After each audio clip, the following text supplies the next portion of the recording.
Olá, tudo bem? Começando mais um Juridicast, o seu bate-papo jurídico. Hoje, quem vai estar aqui comigo é o Dr. Hélder Dutra, do cartório do 5º Tabelionato de Notas. Nós vamos falar sobre carta de sentença, ata notarial, falar sobre as vantagens do inventário extrajudicial. Seja bem-vindo, Dr. Hélder. Valnete, é uma alegria, uma satisfação estar aqui nesse ambiente de bate-papo, de aprendizado, né? Tá aqui com os seus ouvintes, com os seus seguidores. Espero que a gente possa contribuir um pouco nesse bate-papo jurídico. Com certeza o doutor vai contribuir e muito. Eu agradeço o doutor ter disponibilizado do seu tempo. Eu sei da correria que é de um tabelião de cartório, das pressões que um tabelião ele sofre ali no dia a dia. Então, estou assim, muito agradecida pelo doutor estar aqui, contribuindo, porque esse nosso bate-papo ele acaba assim, contribuindo muito para a sociedade. Porque quem não precisa de usar os serviços de um cartório, né, doutor Hélder? Muito obrigada. Como eu disse, eu que agradeço, a alegria é minha, né? E fico feliz de poder, né, compartilhar um pouco, né, das nossas atribuições, dos serviços extrajudiciais, aproximando da população. Obrigada. E olha só, olha esse nosso convidado. Ele atuou como advogado e defensor público em Minas Gerais, é professor universitário em cursos de pós-graduação e graduação também, é doutor e mestre em Direito, especialista em Direito Notarial e Registral pela LFG. Esse é o currículo do nosso convidado de hoje. Antes da gente entrar no nosso tema principal, que é inventário extrajudicial e N outros assuntos aqui, gostaria que o doutor se apresentasse, falasse quem é Hélder Dutra. Sim, eu sou marido da Flávia, pai da Maria Tereza, né? E sou um mineiro em terras pantaneiras, né? Já gosto bastante da chipa, já substituí a chipa em detrimento ao pão de queijo, né? E estou aprendendo no tereré. Era isso que eu te perguntar se substituiu a chipa pelo tereré? O tereré ainda estou aprendendo. Está aprendendo. Prefiro o bom cafezinho. Também, eu sou fã do café, sou fã mesmo. E atuo, né, desde o ano de 2015, né, como tabelião, como notário responsável pelo cartório do 5º Ofício, né, em virtude de aprovação no concurso público, né, e a gente busca, através da nossa atividade, trazer soluções para a vida das pessoas, né, desconstruir essa imagem que muitas vezes os cartórios ainda têm perante a sociedade, né, essa imagem, esses estigmas, né, de burocráticos, né, de demorados, né, e além de tudo caros, né? Então a gente precisa trabalhar para desconstruir essa imagem. Isso mesmo, até tenho uma pergunta em relação a isso, mas antes gostaria que o senhor falasse para a nossa audiência por que escolher ser tabelião de um cartório. O doutor já foi advogado, já foi defensor público, por que escolher esta área?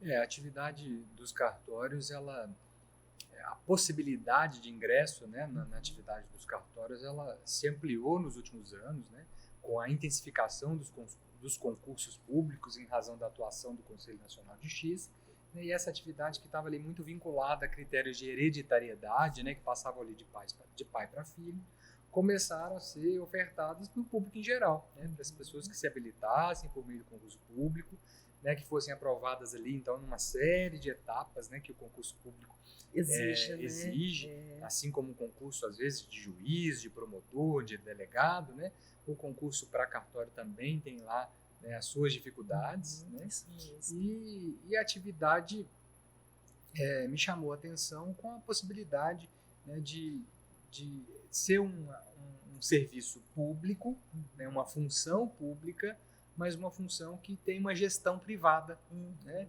Então, a relação que se estabelece, né, é toda, né, feita no CPF, né, do agente delegado, né? Não tem uma empresa, né, que é criada para a prestação daquele serviço.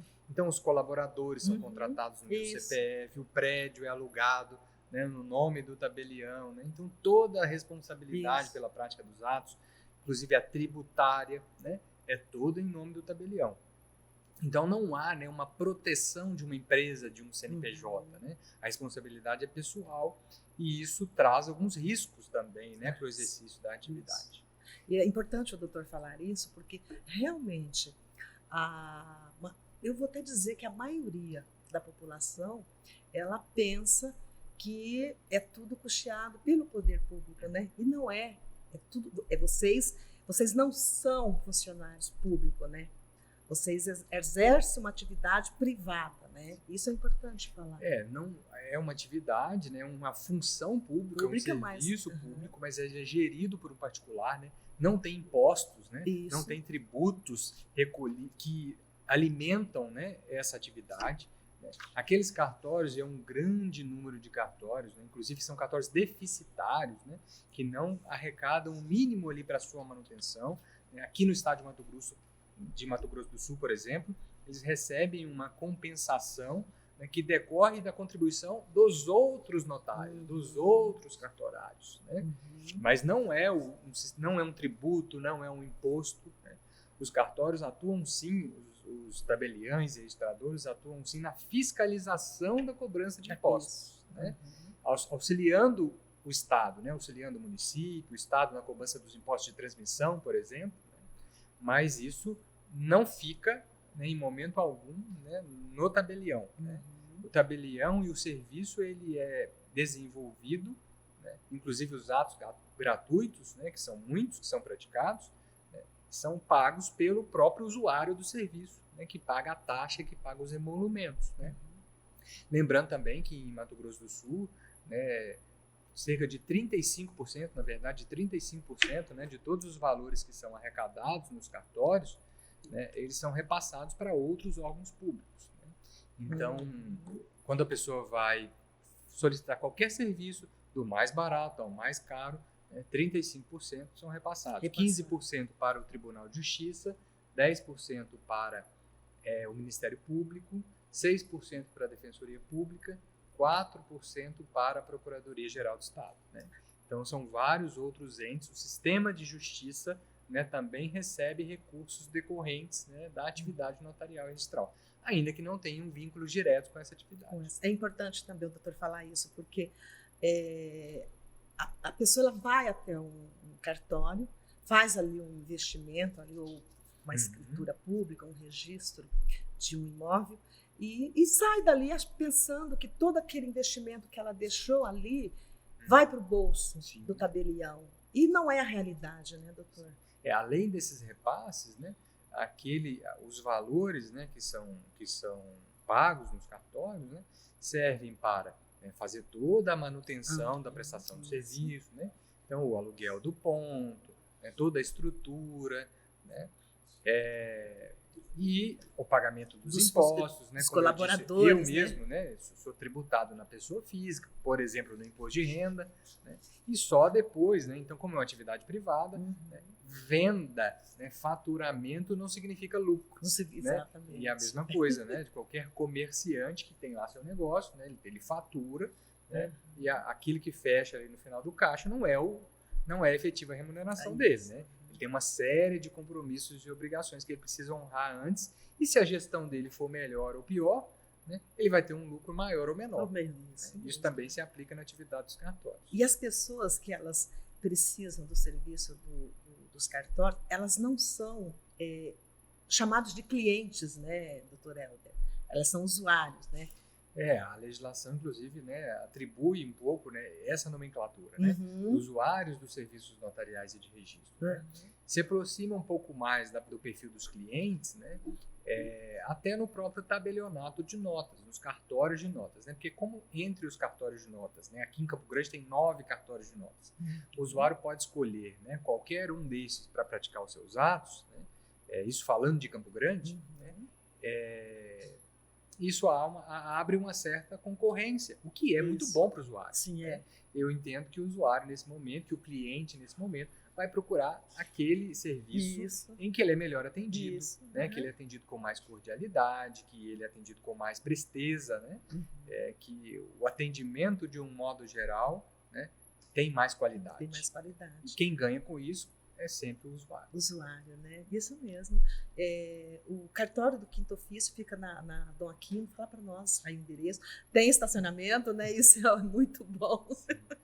O cartório do Quinto Ofício fica ali na região central, né, de Campo Grande, ainda passando por reformas, né?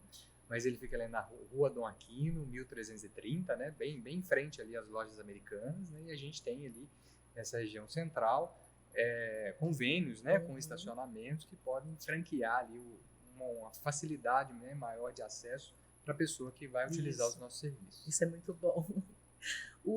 O cartório em si, né, doutor Helder, ele não é burocrático. Porque as pessoas ainda têm isso, né? Preciso ir num cartório, chega lá, é uma burocracia. E não é, né? Ele segue a formalidade da lei, né? Eu digo que a gente precisa combater muito, né, a chamada burocracia burra. Porque a burocracia em si, ela é útil, ela é importante. Né? A exigência de requisitos, né, para a prática de atos, né, a conferência de documentos, a análise desses documentos, né, é muito importante e é uma segurança para a sociedade como um todo. Nós temos um grande gargalo, por exemplo, no exercício da atividade notarial, que muitas vezes as pessoas não sabem, né, que é a atuação de estelionatários. Né? Muitas pessoas que vão com documentos falsos, né, querem se passar por outras na venda de imóveis. Né? E nós, né, enquanto servidores públicos, agentes públicos, não temos acesso privilegiado à polícia, né, ou aos bancos públicos para fazer a consulta desses documentos. Né? Então, geralmente, no caso do Quinto Ofício, os colaboradores são capacitados, né, em cursos de documentoscopia e grafotécnica para fazer uma análise mínima, né, uma análise possível, né, porque também não é razoável que o cliente fique ali, que o usuário fique ali esperando 1-2 dias, né, para examinar o documento. Né? Então, o trabalho precisa ser prestado dentro de uma análise possível desses documentos. Né? E isso tudo acaba impactando também na percepção. Nós temos vários casos, né, de pessoas que foram já conduzidas presas de dentro do cartório. Né? Vários casos de pessoas que, quando a gente começa a identificar uma irregularidade, né, as pessoas vão embora, o estelionatário vai embora e deixa todos os documentos. Né?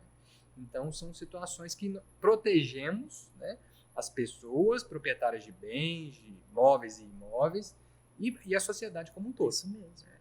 Então, a exigência, né, de alguns requisitos a serem observados, né, além de observar a lei, conforme você muito bem colocou, ela também decorre de uma proteção que a sociedade precisa, né, que a sociedade exige e confia na atividade dos cartórios. Então, é preciso a gente achar um justo equilíbrio, né, para que o serviço seja bem prestado e para que a sociedade, né, continue confiando na atividade. E às vezes a pessoa que está do outro lado do balcão, ela não entende tudo isso, né? Por isso que é importante você estar falando, por causa dessa segurança que vocês estão passando, né, ali do negócio que a pessoa está ali fazendo ali aquele ato jurídico que está fazendo, né? Sim, como eu estava colocando, né, às vezes a atividade é incompreendida, um pouco estigmatizada, mas de um modo geral, né, é uma instituição também que goza de muita confiança dos usuários. Né? Uma pesquisa recente nacional que foi feita, né, pelo Datafolha demonstrou que a atividade dos cartórios é uma das entidades que goza de maior confiança por parte da população brasileira.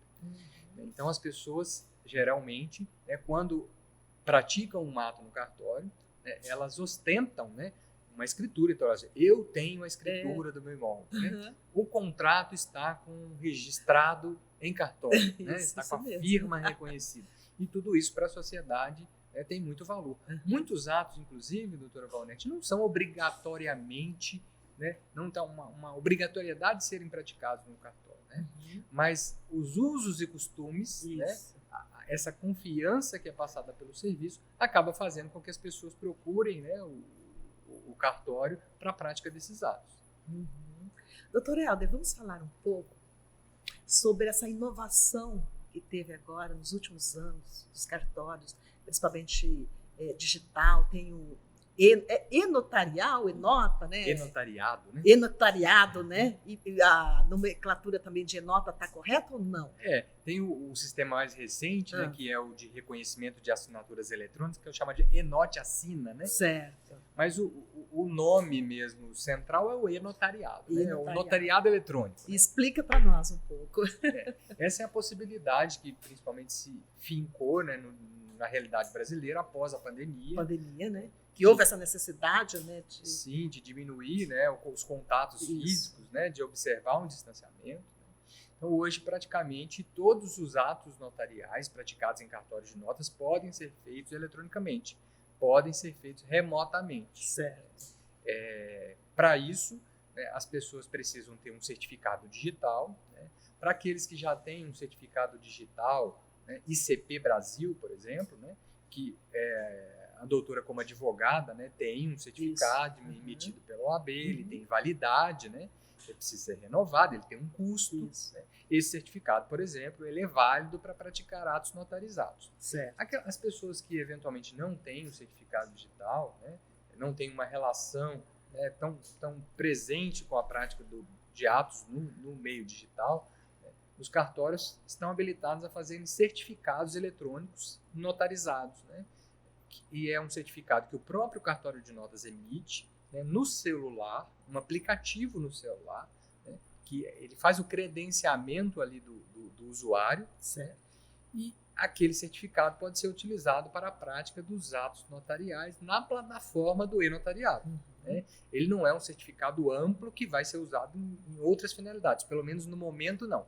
Né? No momento ele tem uma validade restrita para a prática de atos notariais. Certo. Assinar escrituras, procurações, né, inventários, doações, testamentos, reconhecer assinaturas eletrônicas, né? Tudo isso pode ser feito por meio do certificado notarizado, que é gratuito, né?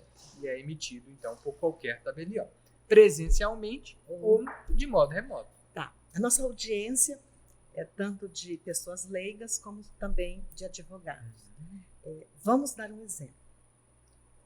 Tem uma partilha de bens, tem um herdeiro que está fora do Brasil. Como é que isso se dá na prática, doutor Helder? Então, isso tem sido muito comum, né? É uma situação que nós temos solucionado com muita frequência, né?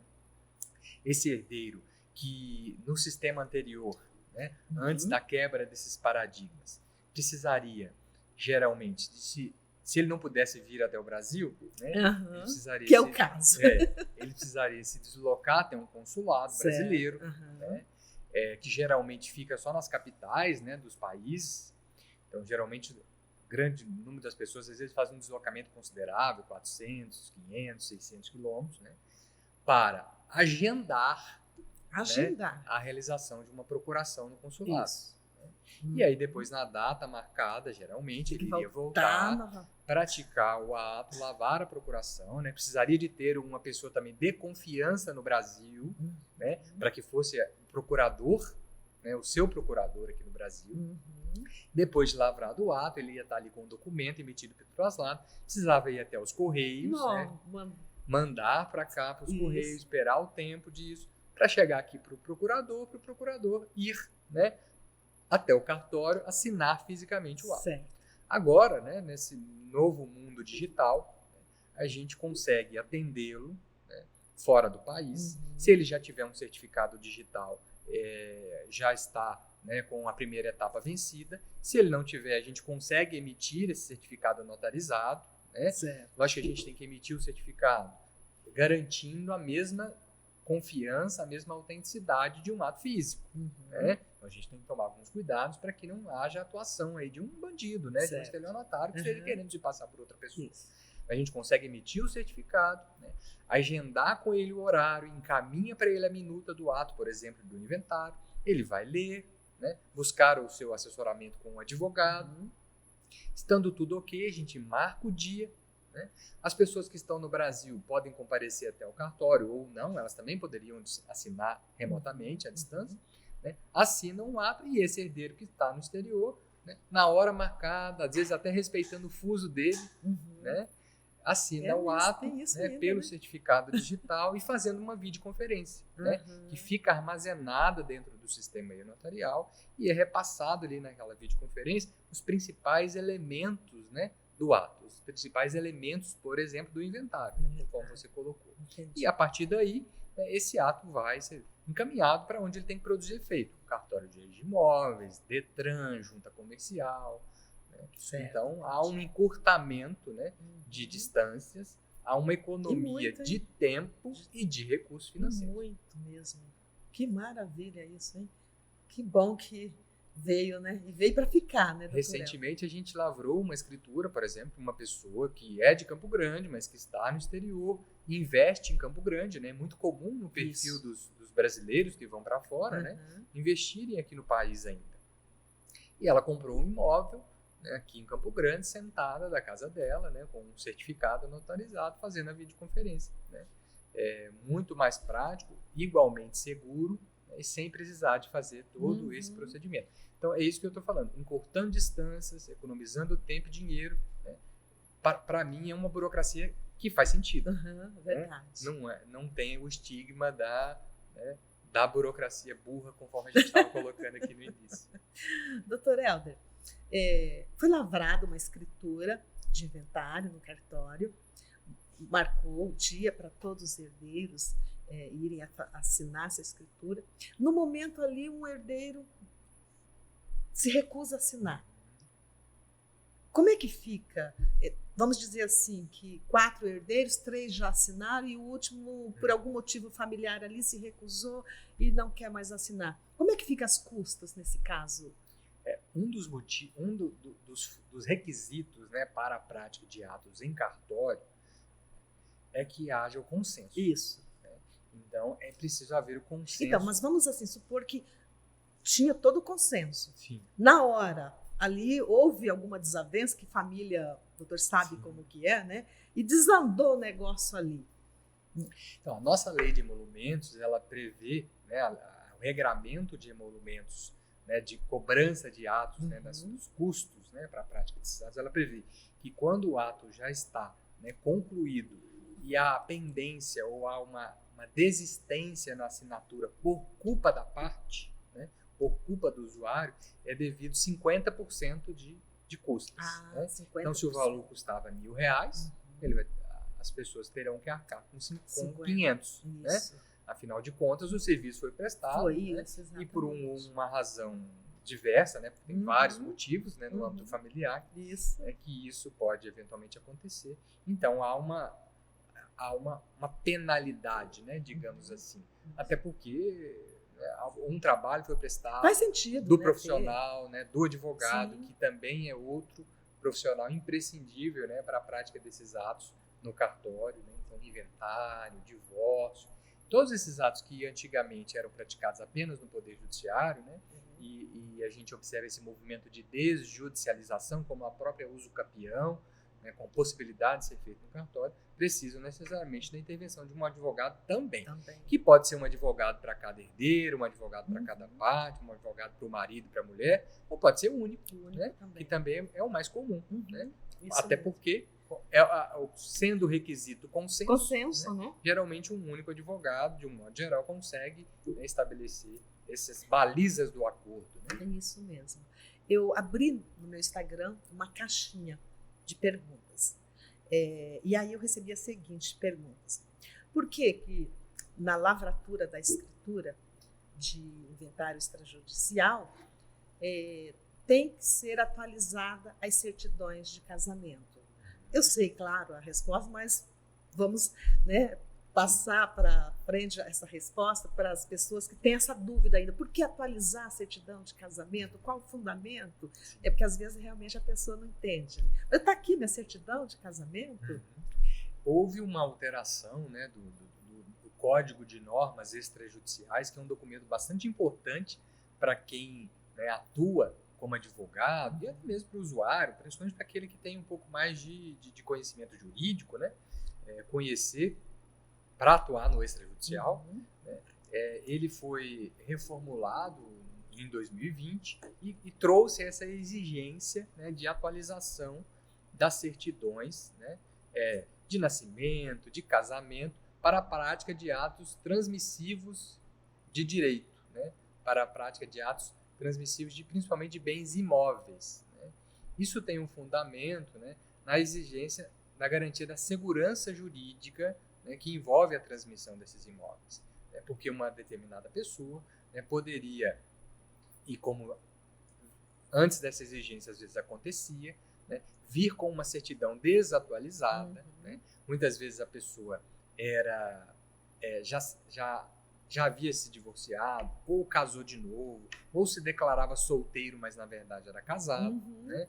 E estava com aquela certidão, né, que foi emitida lá na sua data de nascimento, né? Então ele apresentava falando que era solteiro. Né? E quando se fazia, às vezes, mais buscas, ou verificava de um modo mais profundo, ou mais à frente, se descobria que na verdade ele era casado.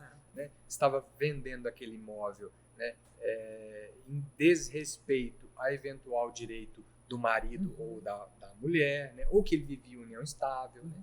Então, a exigência dessas certidões atualizadas, né, tem um intuito de garantir, né, principalmente para aquela pessoa que está adquirindo os bens, né, que essa aquisição seja mais segura, né? E essa aquisição que ele não tenha problemas, né? E quando a gente fala em problemas, não é só na perspectiva de ele vir a perder o imóvel, né? Mas de eventualmente ele ter que contratar um advogado, de se defender na justiça, né? De ter custos com isso também. Né? E isso pode ser evitado, né, com a certidão. Isso acaba onerando um pouco, né, no momento da lavratura dos atos, né? Às vezes trazendo um pouquinho mais de demora, porque tem um tempo de expedição. Às vezes até em outro estado, né, que a pessoa nasceu. Embora hoje é possível, né, tem um sistema interligado de solicitação dessas certidões, né? Lá no cartório quinto ofício a gente busca, né, providenciar todas essas certidões para os usuários, para os clientes, para os parceiros advogados também, né, para que ele tenha, né, a nossa expertise. Né? A gente entende desse assunto, né, para que ele se concentre em outras demandas, em outros problemas, em outras soluções. Nós advogados agradecemos. E a gente apenas repassa o custo, né, dessa emissão para os usuários. Mas assim, ela pode ser vista, né, em duas perspectivas, mas a perspectiva que me agrada mais é essa da segurança jurídica, né, ela acaba por prevalecer. E também pode... a pessoa, ela já está separada de fato, mas ela não separou ainda, não houve, né, ainda existe o vínculo ali, né? E ela se declara solteira, né? Sim. Ou estou divorciada. Não é incomum, né? As pessoas, não é. Não é incomum as pessoas, nem sempre, ou nem em todos os casos, é por querer fraudar, ou por querer, às vezes se divorciou e fala, não, sou solteiro. Isso, né? Mas mesmo. Não é mais solteiro, não né? Vai ser solteiro. sempre divorciado. E às vezes nem separado de fato não está divorciado, né? Ou às vezes fez uma separação judicial lá atrás, né? Que não foi convertida em divórcio, né? Que não efetivamente se concluiu o divórcio. Então o Estado Civil é separado, né? E não divorciado. E isso traz implicações jurídicas também. Traz mesmo. Doutor Helder, vamos falar um pouco de testamento. Né? O testamento ele consiste num ato, né, pelo qual alguém dispõe de seus bens ou manifesta a sua vontade acerca de determinadas situações de ordem moral, como patrimonial, para depois da morte. Né? Em regra, né, assim, o testamento tem caráter patrimonial, mas, porém, hoje já tem à disposição que pode também de ordem como reconhecimento de união estável, de reconhecimento de filho. Né? Hoje já pode fazer o testamento reconhecendo, né, um filho. Sim, aí a gente tem feito, né? Inclusive com a possibilidade de reconhecimento da paternidade, né? Ou maternidade socioafetiva. Isso, né? Hoje. O doutor já fez, né? Já fiz, né? E, inclusive a gente está, né, tratando de um caso em que há um processo de adoção em curso em relação a um desses filhos, né? Mas aí não houve a conclusão do processo de adoção. Né, e a pessoa, o testador, está temeroso ali da demora no processo de adoção, né, e já quer deixar consignado, né, a paternidade socioafetiva no testamento. Né, porque, eventualmente, se ele vir a falecer, isso é algo certo, embora de ocorrência, né, que a gente não sabe, né, o momento que vai ocorrer, né, já esteja consignado, né, ele já tenha deixado claro a vontade dele, né, de reconhecer aquele filho. E o testamento tem essa dupla finalidade, né, de aspectos de ordem não patrimonial. Né? Então, às vezes as pessoas fazem nomeação de tutor, né? A nomeação de um curador também, eventualmente, para um filho especial, né? E, na grande maioria das vezes, disposições também patrimoniais, né? Seja para deixar uma fatia maior do patrimônio, por exemplo, para o marido, para a esposa, né? Às vezes, o que é permitido pela legislação, né? Uma cota maior dos bens para um determinado filho, né? Em virtude de uma necessidade, né? Isso também é perfeitamente possível, legal, né? Não há a obrigatoriedade pela legislação brasileira, na perspectiva patrimonial, de tratar todos os filhos da mesma maneira, né? Talvez há uma perspectiva moral, né? Mas pela legislação é possível fazer, né, uma distribuição diferente de patrimônio dentro de alguns limites, né? Dentro de alguns limites. E o testamento também pode ser muito usado, e a gente tem estimulado nesse uso, para que o testador faça a distribuição do patrimônio entre os seus herdeiros.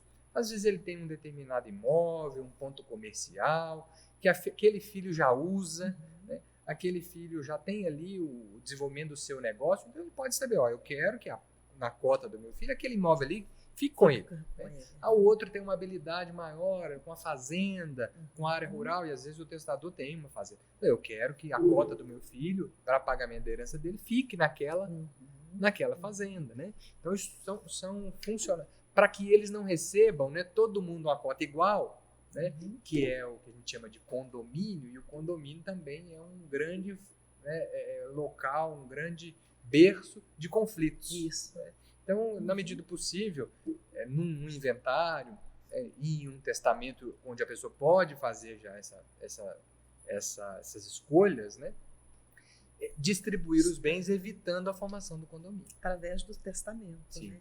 E durante essa pandemia, doutor Helder, aumentou o número de testamento em cartórios? A gente teve, né? Porque nós estamos mais conscientes, né, nós seres humanos, de que a qualquer momento a gente pode ir, né? Porque perdemos muitas pessoas nesses 2 anos, vamos dizer, quase 2 anos e meio, né? Porque a pandemia ainda não passou, né?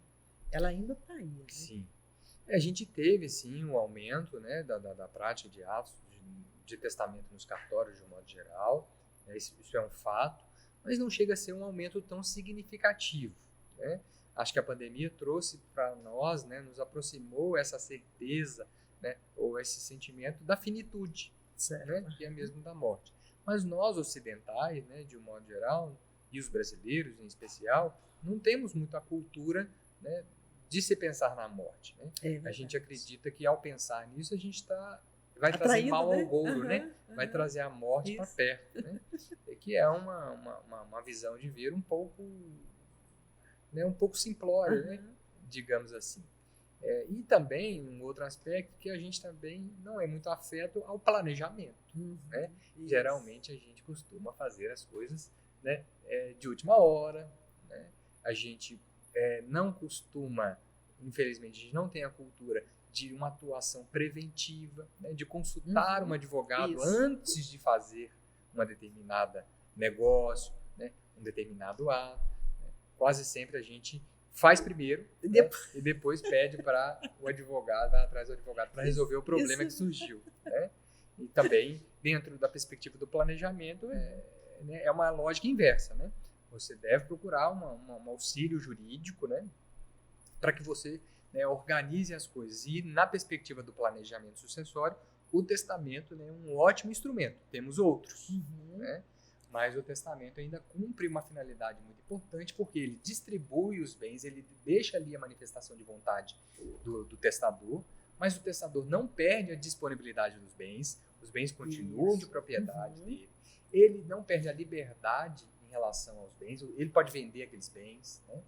Ele pode fazer o testamento, e enquanto ele estiver em dúvida, ele pode mudar o testamento, ele pode revogar o testamento, ele pode substituir beneficiários no testamento. Então isso dá para ele, né, uma liberdade, dá para ele um aspecto de manobra ali, né, no bom sentido, né, e para respeitar realmente a última vontade. E se ele fez, né, um testamento ali, vamos dizer que ele estava colocando uns 3, 4 bens imóveis e depois ele vendeu um determinado bem, o testamento continua só ali, naquele bem que ele não vai, né, fazer, não tem validade para aquele bem que foi vendido, né? Sim. No mais continua, né? No juridiquês, né, naquele bem específico, ocorre o que a gente chama de caducidade objetiva, né?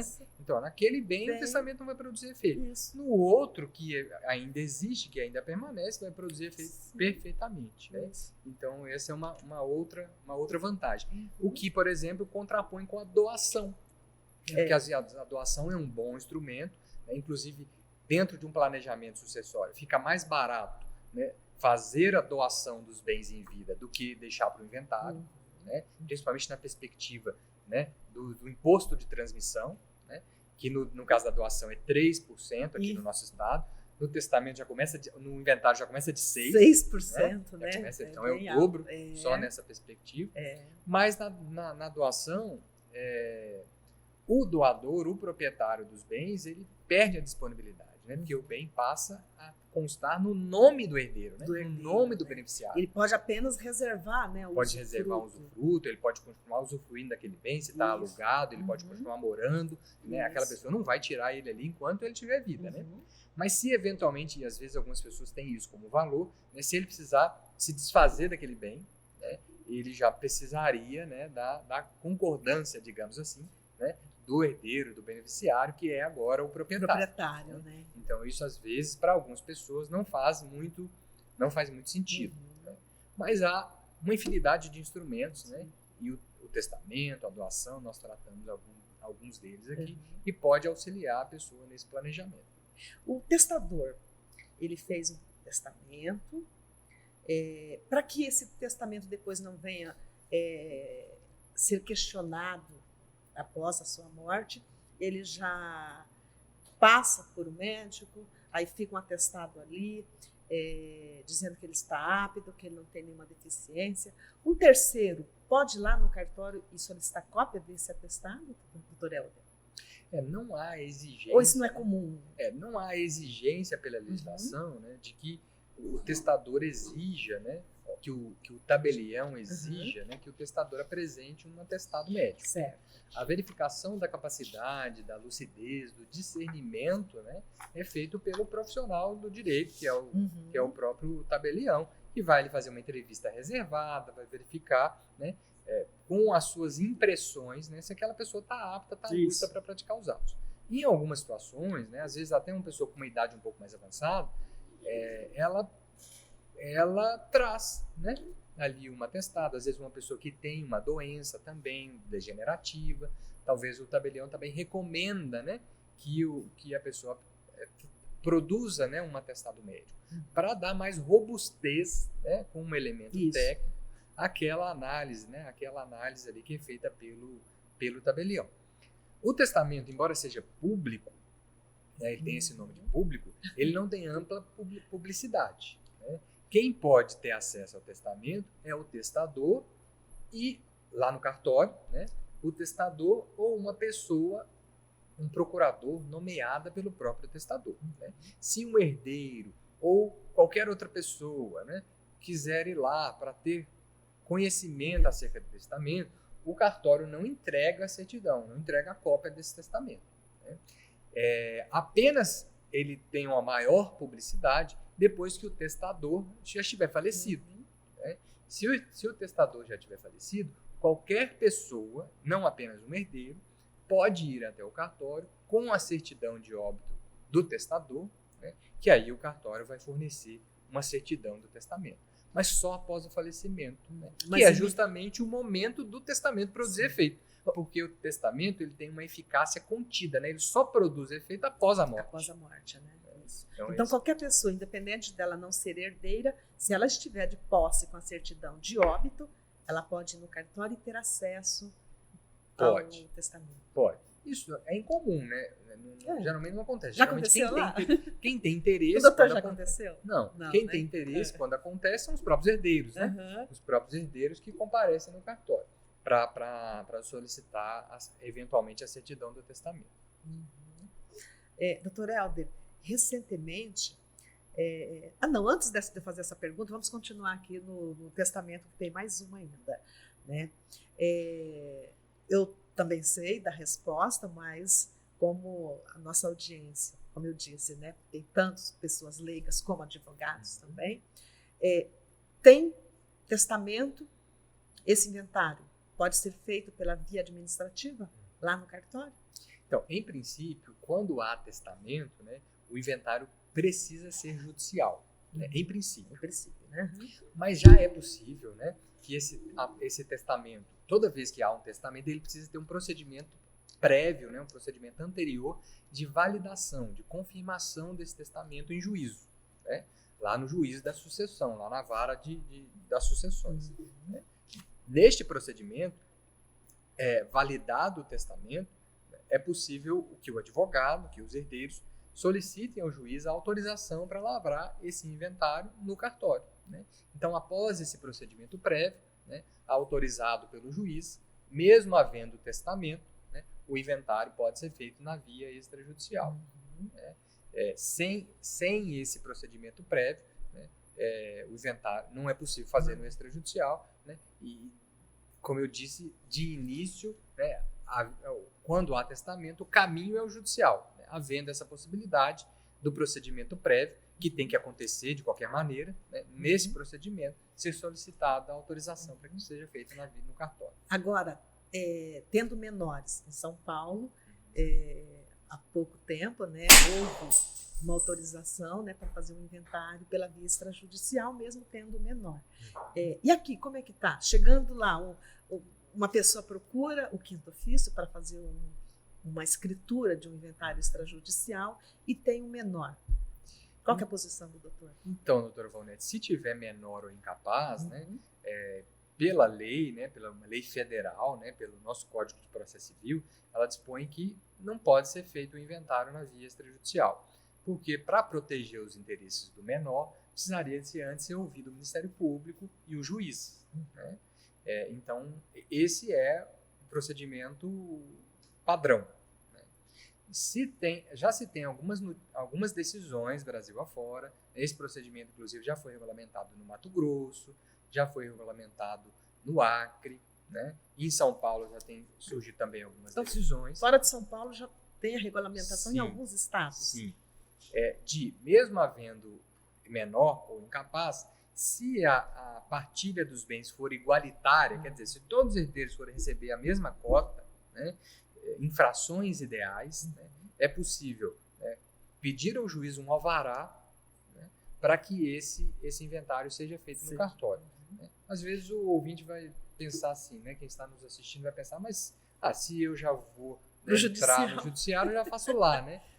Mas não é tão simples assim, porque, infelizmente, né, no nosso poder judiciário, de um modo geral, né, há um tempo maior, né, de tramitação dos processos, né, de inventário, né, do que comparado com o extrajudicial. Então, às vezes, no caso concreto, vale muito a pena o advogado, né, estudar a possibilidade de se informar no cartório, né, de elaborar uma minuta prévia, buscar esse alvará. Né? Às vezes, mesmo tendo que ir ao judiciário primeiro, né, se consegue resolver esse caso, se consegue, né, distribuir os bens, né, e com isso consegue colocar esses bens de novo no mercado, né, para que os herdeiros possam usar, para que os herdeiros possam vender, se for o caso. Né?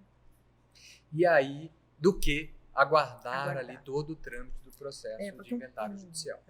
Um processo, um inventário no judicial, olha, por menos de 2 anos não é finalizado.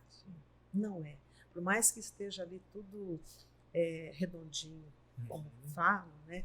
Toda a documentação, ITCD pago, não é encerrado por menos de 2 anos. Sim. Então, é um tempo, né? E no cartório a gente pode resolver isso. Às vezes, dependendo da documentação, né, no inventário, a gente já consegue fazer em uma semana, 15 dias.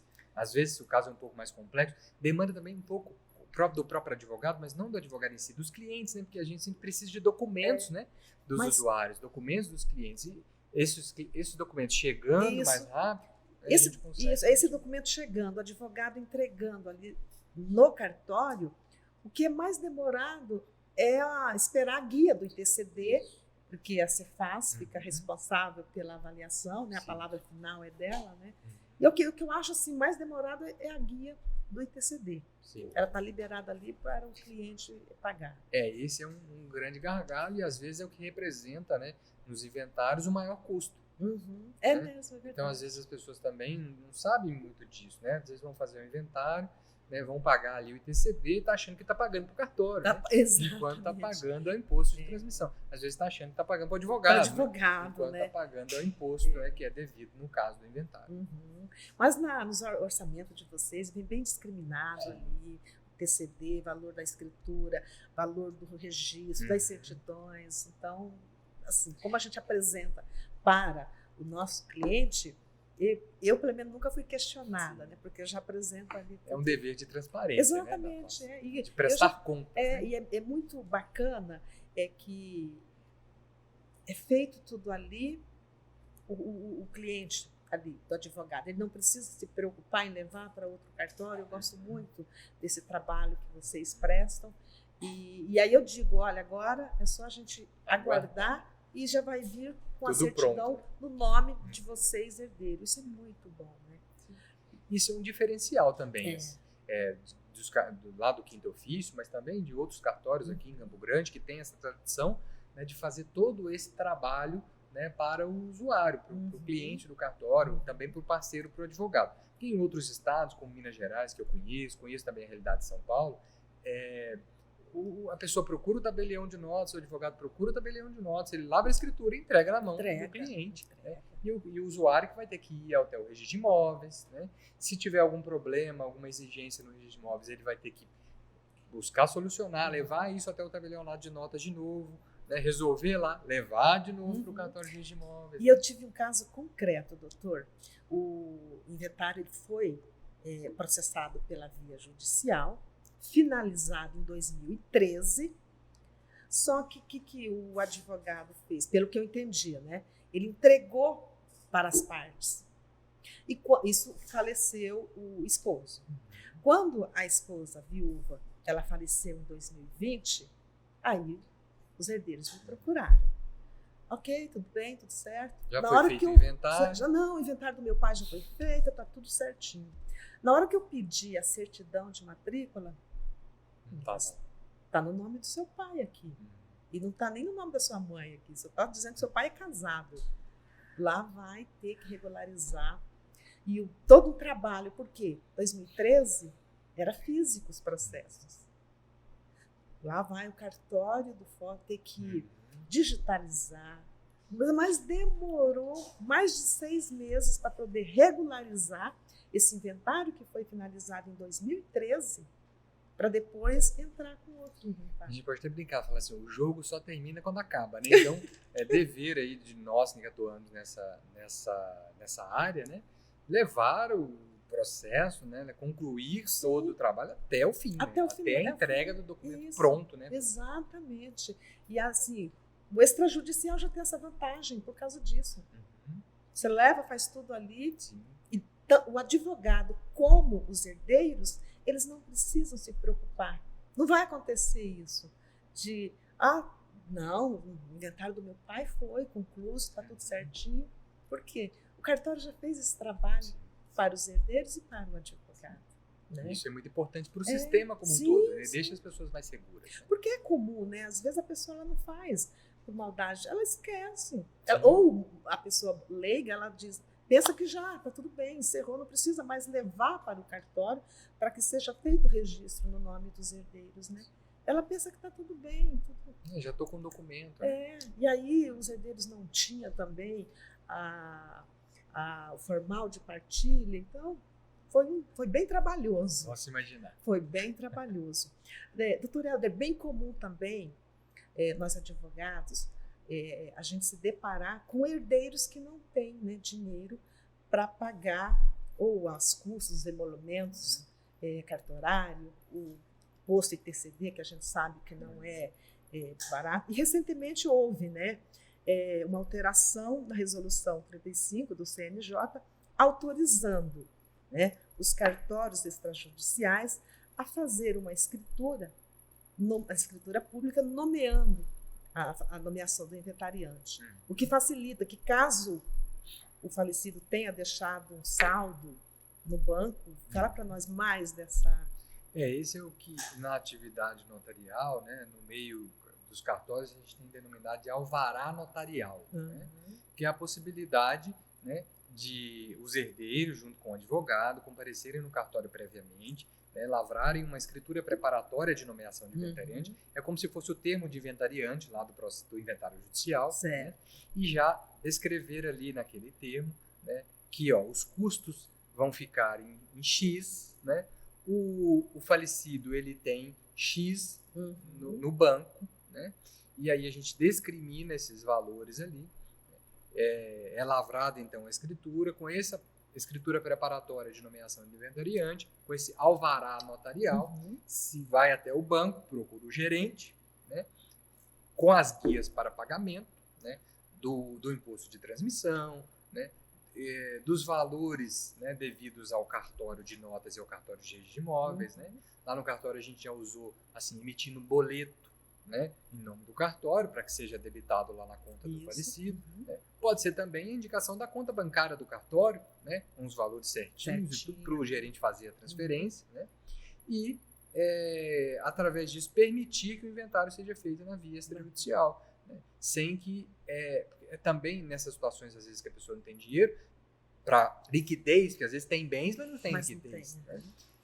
Acaba tendo que ir para o judicial para vender algum bem, né? Para pedir autorização ao juiz para vender algum bem. Né? Então, abriu essa possibilidade, né, de, havendo valores em conta, obviamente que isso não atende a todas as situações, né? São situações específicas, né? O falecido tem que ter valor em conta bancária. Um investimento, sim, né? Sim.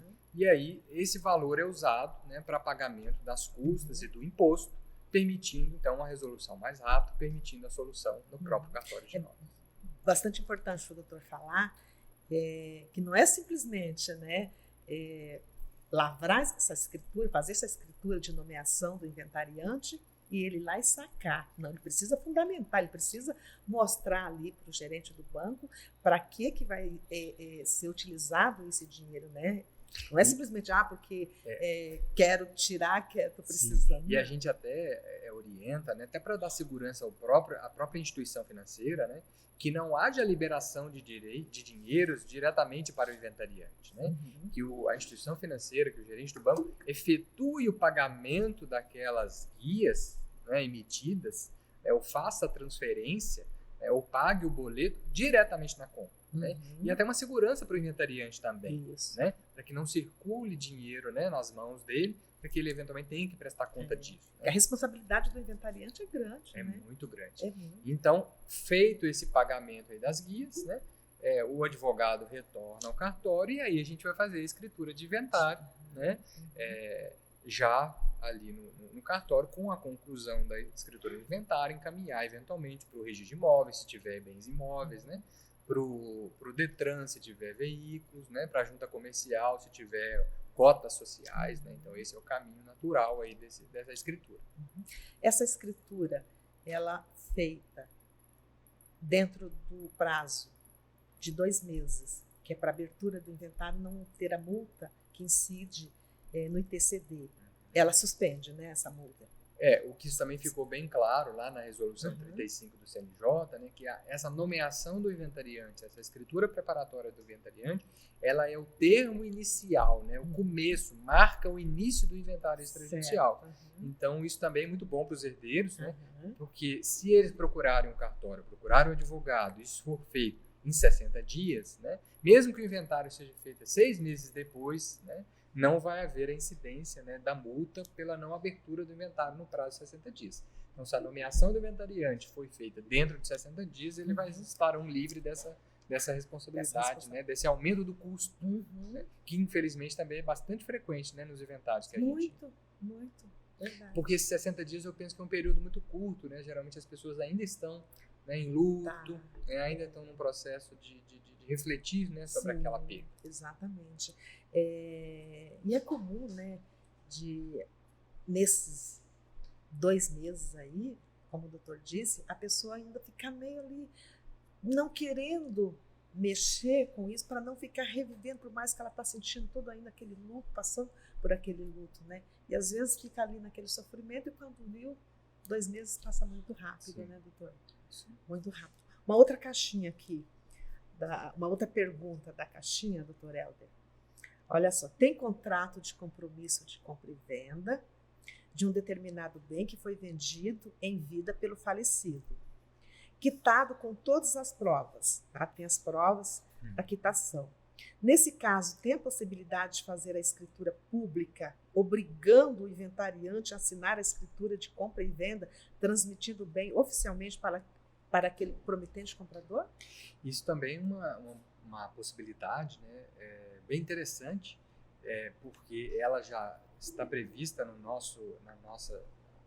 nossas normas, né, extrajudiciais aqui de Mato Grosso do Sul, que é a possibilidade de os herdeiros, né, nomear um inventariante, seja nessa escritura preparatória ou no próprio inventário, né, para que ele cumpra obrigações que o falecido firmou em vida, né, e compareça depois, né, na outra escritura, como se o inventariante fosse um procurador, né, dos herdeiros, ele se tornasse um procurador dos herdeiros, para realmente cumprir essas obrigações. Isso é muito importante, porque para evitar que sobre este bem que já foi vendido pelo falecido, mas não saiu do nome dele, ainda está no nome dele, já foi vendido e já foi integralmente pago, né, é muito importante esse cuidado com a transferência para evitar que ele seja tributado, né, no ITCD, para evitar que ele seja tributado como um bem do falecido.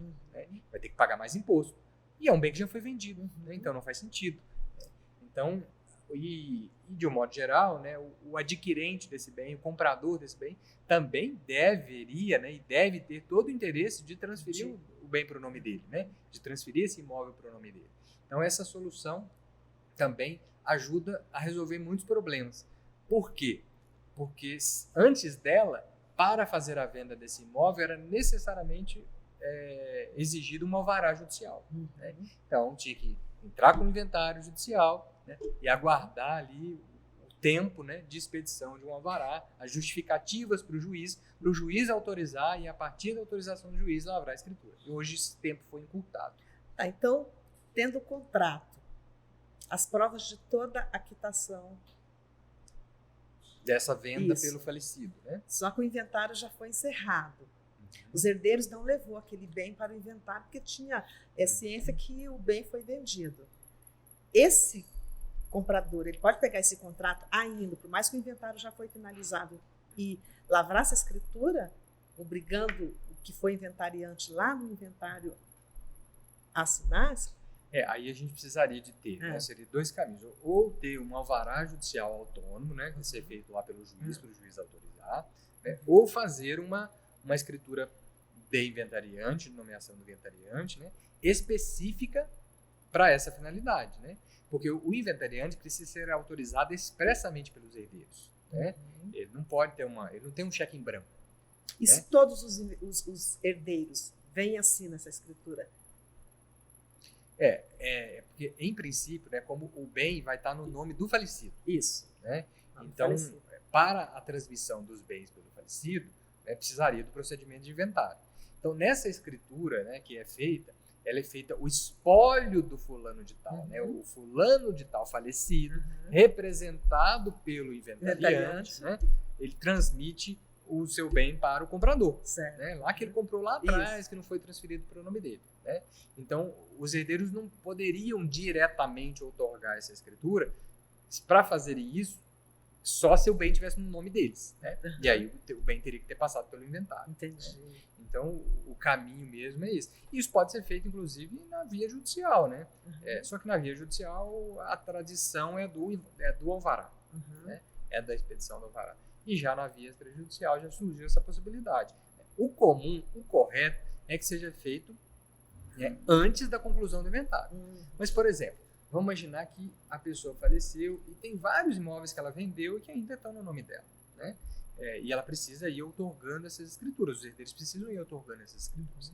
Eles podem fazer constar no inventário, na conclusão do inventário, a escritura final, né, que o inventariante está autorizado a vender o bem A, B, C, D. Entendi. Tem casos, por exemplo, de loteadores, né? No passado, às vezes, loteamentos eram feitos na pessoa física, né? No nome da pessoa física. Então, se constar ali todos os lotes que precisariam ser transmitidos, não vai precisar de alvará, né? É só o inventariante de posse dessa escritura e nos cartórios em que os compradores forem se apresentando, e ele vai conseguir assinar essas escrituras. Por quê? Porque ele tem autorização, ele foi nomeado pelos demais herdeiros para praticar esses atos.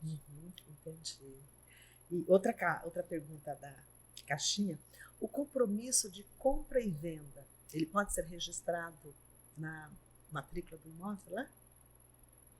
O compromisso de compra e venda, né, ele é um contrato, né, preliminar, e ele não só pode, né, como deve, né, ser registrado na matrícula do imóvel. Então, não precisa, né, necessariamente da escritura, né, da forma pública para o compromisso, né, de compra e venda. Acontece em muitos casos em que as pessoas fazem um compromisso, né, e querem para depois fazer a escritura, né, e acabam deixando para lá. Isso mesmo, né? Muito comum. Então não levam o compromisso a registro, né? Também veem como, eu vou fazer a escritura mesmo, né? Então eu não vou ter esse custo de registrar o compromisso, né? Eu já vou guardar a escritura para fazer. Só que às vezes essa situação que é talvez imaginada de maneira provisória, ela acaba se eternizando, né? E disso aí surgem problemas, né? Inclusive, né, a própria morte, né, do proprietário, né? E pode surgir outras situações igualmente graves, né?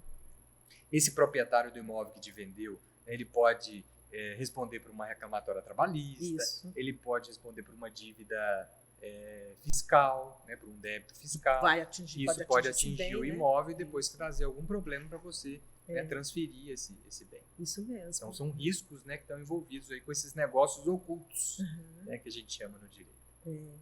Explica um pouco para a nossa audiência, doutor Eldres, o reconhecimento de firma, qual a finalidade para ele, porque é um ato bastante comum, né, que a gente vê no dia a dia. Mas tem gente ainda que te pergunta, por que eu preciso fazer o reconhecimento de firma? Mesmo com todas as medidas, né, legais de desburocratização, né, ainda é comum, em algumas situações, né, a prática de atos de reconhecimento de firma. Eu posso dizer que na grande maioria dos atos hoje praticados nos cartórios, né, esse reconhecimento de firma ele não é obrigatório. As pessoas buscam o reconhecimento de firma pela segurança que o reconhecimento de firma outorga, né, mas não porque a lei obriga que seja feito o reconhecimento. Né. Então, eu digo assim, o reconhecimento de firma ele é um seguro, entre aspas, né, barato, porque você vai fazer um reconhecimento de assinatura que vai custar ali R$ 9, R$10, né? Você está atestando, né, que efetivamente foi aquela pessoa que assinou o documento, né? Você está atestando o tempo, o momento em que o documento foi produzido, né? Porque a data que o tabelião otorgou ali, a data evidencia que aquele documento existia naquela época, né? Que não foi um documento produzido posteriormente, né? E ele evita, né, dificulta muito a alegação, né, em um processo judicial, qualquer outra questão, de que quem assinou aquele documento não foi eu que assinei, né, foi outra pessoa. Então dificulta muito essa alegação. Então isso no meio negocial, né, acaba sendo muito utilizado. Né? Hoje os documentos, por exemplo, de veículo, né, a transferência de veículos em muitas situações ainda se exige, né, talvez esse seja um dos últimos atos ainda que há uma obrigatoriedade maior para a transferência de veículos, né, que é o reconhecimento da assinatura. E os DETRANs, de um modo geral, e aqui no Mato Grosso tudo não é diferente, exigem isso para evitar fraude. Né, com o receio da prática de atos fraudulentos, né, de pessoas que não sejam reais proprietários dos imóveis, ou dos veículos, né, firmem ali aquele documento e não tem ninguém atestando, né, de que aquela assinatura ela é mesmo daquele signatário, e isso pode causar prejuízo, né, ao real proprietário. Infelizmente, né, ao reconhecimento de firma, nesse aspecto eu creio que infelizmente, porque nós vivemos, né, uma cultura da desconfiança. Né? Então, na cultura da desconfiança é muito importante, né, a atuação de um terceiro que vai ali certificar, né, a ocorrência desses crimes. Doutor Helder, um contrato foi feito há 10 anos atrás. Ele pode ser levado no cartório para fazer o reconhecimento de firma das partes? Sim, desde que a assinatura, né, conste ali do documento, mesmo inclusive que o signatário do documento, aquela pessoa que assinou, já tenha falecido, né, o reconhecimento de assinatura pode ser feito. Né? Pode ser feito. Porque o que o cartório vai avaliar é o padrão de assinatura, né? Se é uma semelhança, porque a gente diz o seguinte, assinatura igual não existe, né? Dependendo, inclusive, do nosso momento emocional, a assinatura sai diferente. Né? Então, há uma identificação do padrão de assinatura. Se há uma semelhança entre o cartão de firma depositado no cartório, né, com aquela assinatura que foi apresentada, né, vai haver um reconhecimento. Às vezes acontece, justamente em virtude da mudança do tempo, né, do passar do tempo, né, a pessoa muda o padrão de assinatura, tem diferenças de padrão de assinatura. E é por isso que às vezes acontece da pessoa levar, eu tenho um cartão de assinatura lá no quinto ofício, pode levar lá e reconhecer.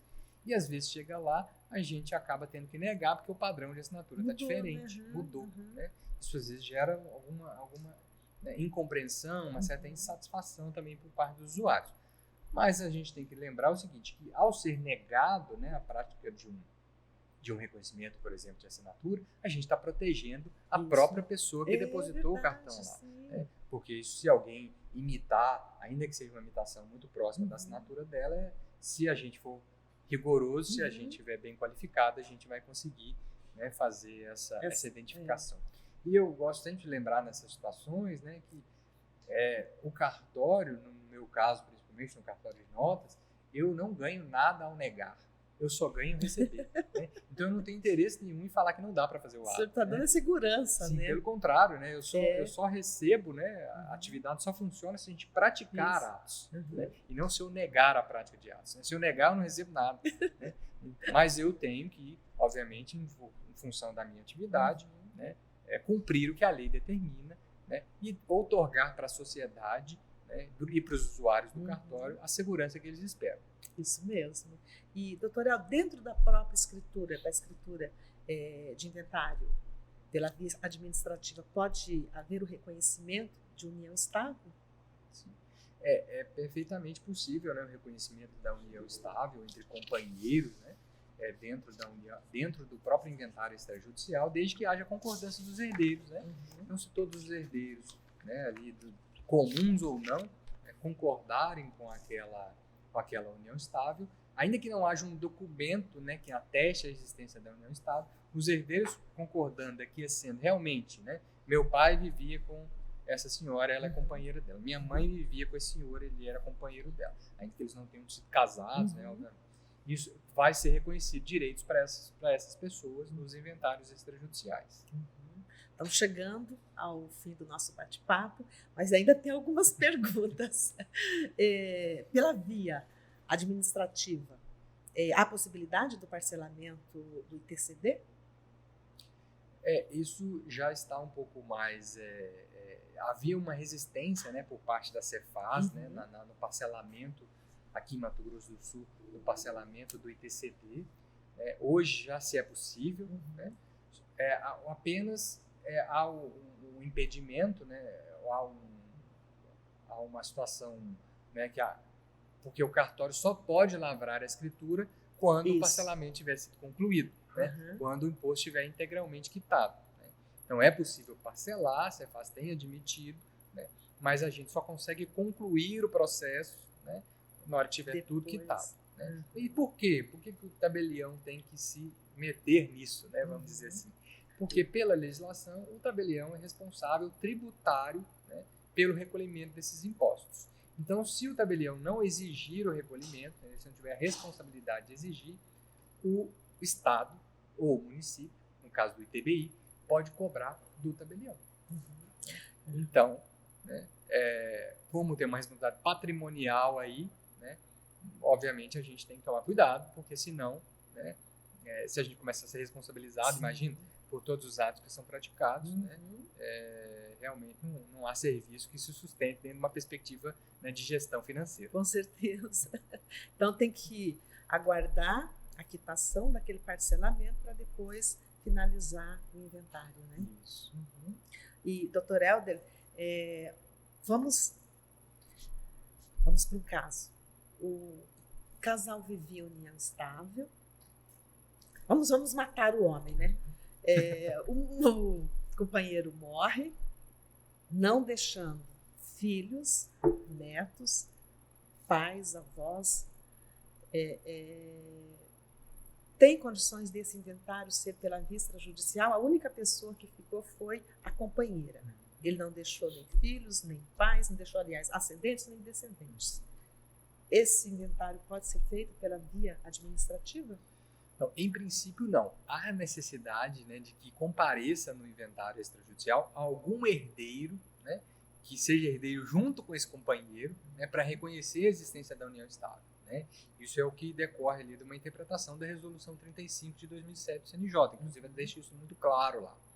Né? O que causa alguma estranheza, né, e a isso eu acredito que nós temos inclusive que trabalhar para que isso se avance, né, nesse sentido, é que mesmo em situações entre que esses companheiros, né, reconheceram antes, fizeram uma escritura declaratória, os dois juntos compareceram no cartório, falaram ali que conviviam em união estável, né, mas mesmo nessa situação, se eles não tiverem outros herdeiros, né, não seria possível fazer agora, né, neste momento, no inventário extrajudicial. O inventário extrajudicial estaria condicionado à existência de um outro herdeiro, né, que reconhecesse essa união estável. Né? O que me parece ser algo contraproducente, algo ilógico, né, porque o próprio cartório estaria negando, né, a validade a um documento que foi lavrado naquele próprio cartório ou em outro. Até fé pública, né, do cartorário, né, porque minha opinião, minha visão também, tudo bem, se não tem a escritura declaratória de união estável, ok, não tem nenhum herdeiro que venha ali, né? Agora, se tem a declaração declaratória de união estável, que o casal, por que não fazer pela via, né? Por que não fazer esse inventário pela via extrajudicial? Eu acho que isso nós temos que, né, inclusive, atuar, né, por meio das instituições de classe, né, por meio da UAB, né, das comissões. Eu participo lá da comissão do IBDFAM. É um assunto que a gente tem debatido para tentar levar a Corregedoria de Justiça aqui de Mato Grosso do Sul, né, para que seja viabilizada a prática desses atos. Eu acho que quando não existe nenhum herdeiro, ok, mas, né, você tem a escritura declaratória, por que não? Sim. Doutor Edson, vamos caminhando aqui para as duas últimas perguntas. Eu deixei para o final. A ata notarial, né, é um ato bastante assim, que a gente pode, tanto nós advogados como uma outra pessoa, utilizar desse ato, né, para produzir provas, né, doutor? Fale mais para nós sobre essa ata notarial. A ata notarial é um instrumento já, né, muito utilizado no direito probatório, né? Isso. Realmente para se certificar alguns determinados atos e fatos, né, para que eles sejam avaliados, certificados por um agente imparcial, né, no caso do tabelião, que não tem interesse, né, naquela certificação, ele é imparcial nesse ponto, né? Então, e depois isso ser usado em um eventual processo judicial. Né? Então é muito comum hoje a lavratura, por exemplo, de atas notariais de mensagens em WhatsApp, né? Às vezes mensagens ofensivas, difamatórias, né? Mas às vezes até para comprovar um pagamento, né? Que há uma mensagem no WhatsApp, um áudio, né? A gente também faz a transcrição desses áudios, né? Às vezes determinados fatos que ocorrem em redes sociais, né?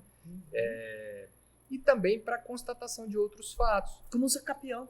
Como o próprio uso capião, a gente vai até o imóvel, né, faz fotos, registros do imóvel, né, evidenciando que ali aquela pessoa exerce posse, né, sobre aquele imóvel.